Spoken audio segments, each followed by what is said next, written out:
I don't know where to start. Perhaps I should start by apologizing? Or just ask you to understand me, no matter how it looks from the outside? I am an ordinary woman who found herself in a situation that turned everything in my life upside down. One evening, as the world around me fell into silence, I was lying on my bed, suffering from an unbearable headache. Eric, my husband, was once again at work, leaving me alone with my own thoughts. Jimmy, our 25-year-old stepson, was still climbing the virtual heights, and I kept thinking about how it was that he had stayed with us again. The problem wasn't that I didn't like Jimmy. I liked the guy, he was kind and not too troubled, but I couldn't understand why he kept hanging out in our house, as if he didn't want to leave the comfort of home. Every conversation about his future life ended in an argument with Eric. I wanted to push him out into the real world, and Eric thought he should stay under our roof. That night, as I was trying to sleep in the next room, I suddenly began to hear strange noises.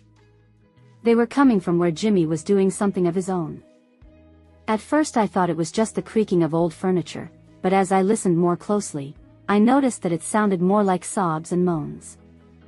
I don't know why, but the more I heard, the more a sense of discontent flared up in me. Our life was in fixation, and here was this awkwardness becoming an embellishment of it. I didn't know how long I tried to focus my thoughts, but soon I couldn't stand it. I got out of bed and walked over to Jimmy's door, which was slightly ajar. It was a nice semi-darkness inside, the only source of light was his laptop screen. I couldn't breathe. Jimmy was lying on the bed with his eyes closed, completely immersed in what was happening on the screen. I stood in the doorway as a wave of embarrassment rushed past me. His hands twitched in rhythm with what was apparently happening in his virtual world. My heart pounded in my chest as I squinted to get a better look. In that moment, I realized exactly what I'd been expecting.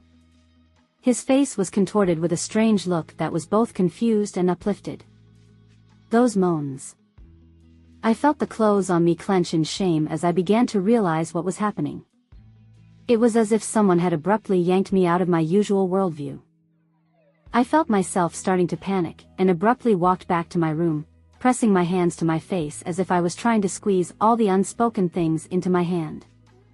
What was that? Why hadn't I sensed that it was Jimmy who could cause me such subtle shame? I realized that I had found myself on the edge of a precipice, but instead of fear, the sensation awakened something new in me, some kind of excited desire. Now I had no choice but to just live with it.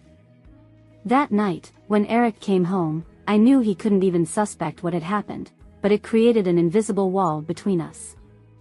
We continued to exchange the usual conversations over dinner, but even the repetition of "how was your day" caused tension. We were like two ships passing each other, not realizing that things could change in the blink of an eye. The next day when I met Jimmy again, the air between us felt like it was sparking. I couldn't explain it, but the look I met him with carried something deeper.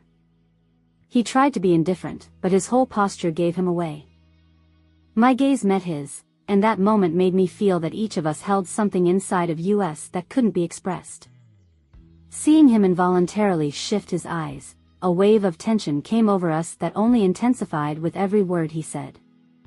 "I'm sorry," he said softly, and I could clearly read the desire to explain himself in his voice. Something inside of me shuddered, as if I was caught up in my own intense desire.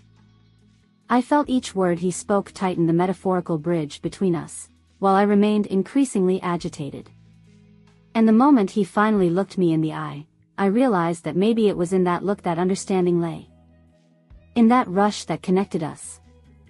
He suddenly started talking about his awkward moments, and I couldn't help but marvel at how much it brought us closer together. We soon realized that this evening was a pivotal night for us in an obviously difficult game. Right there, among the semi-dark shadows, we stood on the edge of that boundary we never wanted to cross. I remember him informing me that we were even, and I couldn't help but chuckle, realizing that things had long since gone beyond a joke. In that moment, as our every word began to sound like a secret code, I realized, this situation would never leave us again. We were bound by a completely different reality. That night, all the darkness and tension was washed away by silent moans and gentle touches woven from tangled, sincere feelings. No words mattered anymore. In that moment, responsibilities, fears, and rules ceased to exist. We stood side by side, realizing that this new line we had drawn was not going to be erased. Perhaps this was the connection I had dreamed of for so long, not even knowing that it was the one that would change everything. I lay in bed, staring up at the endless ceiling, trying to get my thoughts in some sort of order. My heart was still pounding from the wave of emotion I'd felt when I'd entered Jimmy's room. My mind kept returning to what I'd seen, his hands twitching to the rhythm of some invisible stream, his tense, slightly sweat-damp body. Not in this lifetime, I thought, but the thoughts only added to my torture. Instead of telling Eric, I fooled myself into believing that maybe this was all normal. Maybe it's just a youthful impulse. Everyone has their weirdness, I repeated like a mantra. But inside I knew it wasn't. I was suffering from these unbearable thoughts, living in a terrible contradiction. How normal is this for a normal person at my age? I decided that tomorrow morning I would explain everything to Jimmy. In fact, I needed to figure out how to behave with him, how to finally talk about what had happened. But that night I couldn't sleep. I couldn't stop thinking about Jimmy for a second. I kept telling myself that there should be no reason to be embarrassed, but I was paralyzed by what had happened between us, and this feeling that I wasn't quite ready for it. The morning came unexpectedly, as always. I got up with a heavy heart and, taking a deep breath, prepared to face reality. As I gathered myself in the kitchen, my mind was still reeling with unbearable images, memories that made me feverish. And so, as I finished breakfast, my life went back on track. A familiar sound caught my attention. Jimmy didn't seem to be changing his habits. I shuddered, knowing what it meant. I left the doors open and tried not to think about it, but my heart beat treacherously fast when the sounds became audible again. It wasn't just noise. It was those moans again. I went to the door of his room and, unable to stand it, only opened it ajar to peek in. And then the moment struck me like lightning again. He was lying there just as he had been, in the same pose, with the same glisten on his skin. His young, taut body, every muscle seemed to play in the light. For 1 second, I suddenly felt excitement flare up. I quickly closed the door, and tension rose inside me. It's uncomfortable. This isn't right, my mind screamed.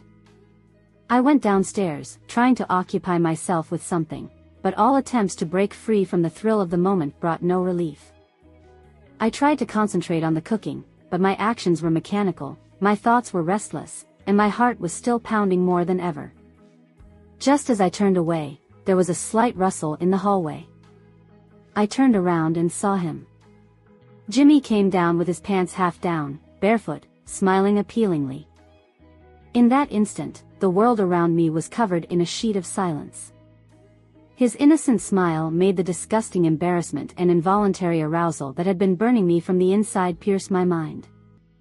I felt something unfamiliar pounding in my chest.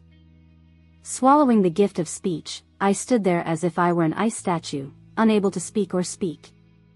He didn't seem to notice my inner turmoil, his face glowing with the joy of morning awakening.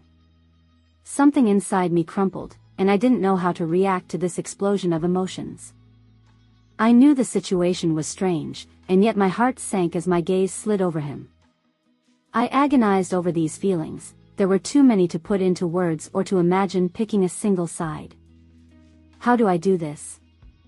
How do I tell Jimmy that all these emotions have come over me like a wave and now I'm standing in front of him, oblivious to the idea of being a grown woman, detached and free of emotion, with only the idea of being a mother?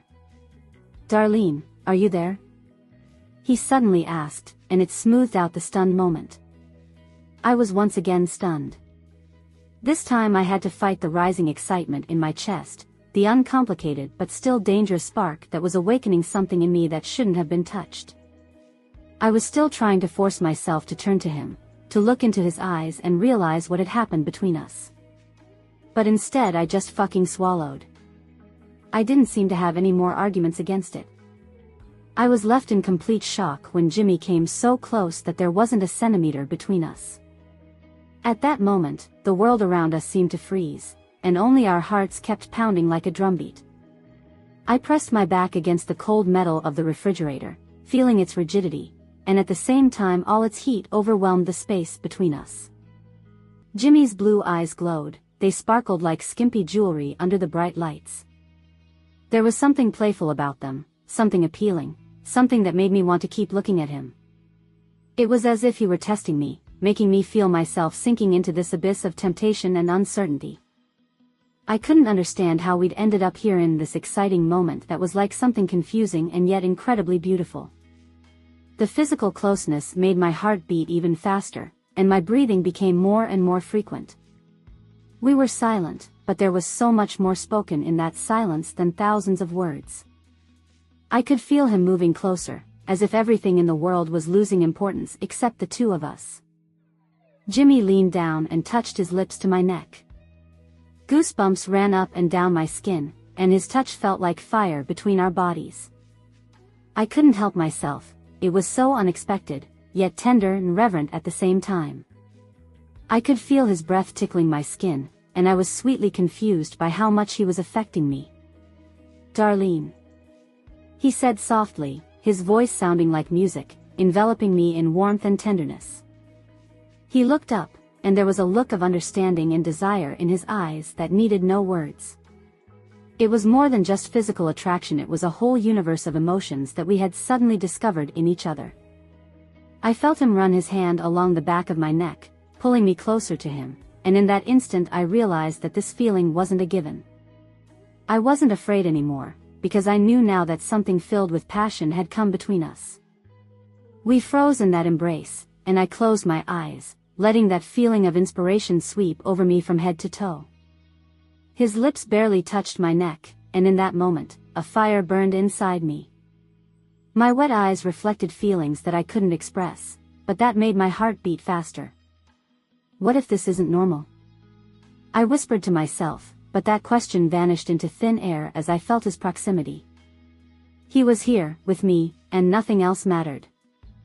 I wanted to press myself against him, to lose myself in this moment and forget everything that could separate us.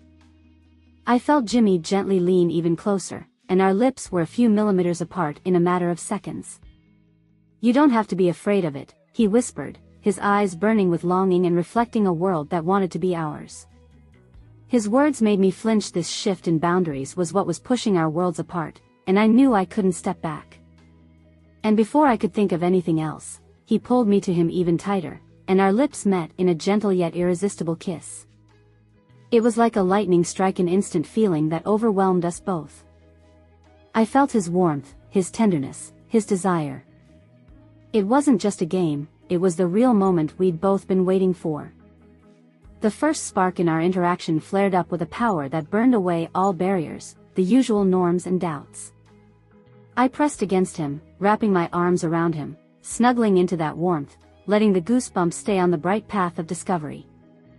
"Yes, yes," I mumbled noisily, sinking further into him, into his charm, into his bravery. It was just incredibly simple, complex, exciting and irreversible. It was a moment that changed our lives forever.